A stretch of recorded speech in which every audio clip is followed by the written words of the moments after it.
ఇంకో పక్కన చూస్తే అన్నా క్యాంటీన్లు, కడాన పేదవాడికి 5 రూపాయలకు తిండి.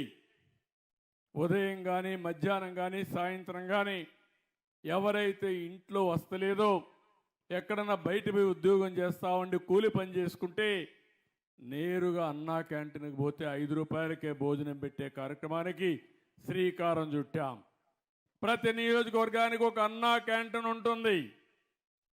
దానివల్ల పేదవాళ్ళకి ఎంతో వెసులుబాటు వస్తుంది. ఇప్పటికే 198 క్యాంటీన్లు ఓపెన్ చేశాం. 1,20,00,000 మందికి నిరుపేదలకు భోజనం పెట్టాం. అన్నం కావాలనేవాడు బాధపడకుండా వాళ్ళ కడుపు నిండా తిండి పెట్టడమే ఈ ప్రభుత్వం యొక్క లక్ష్యం అని చెప్పి కూడా నేను మీకు తెలియజేస్తున్నా. నేను సూపర్ 6 అని మాట్లాడాను. ఎన్నికల మేనిఫెస్టోలో చెప్పాం. నేను ఆ రోజు చెప్పిన ప్రతి ఒక్కదానికి ఎప్పటికప్పుడు నేను నెమరేసుకుంటూ మీ కార్యక్రమాలు చేయడానికి ముందుకు పోతున్నాను.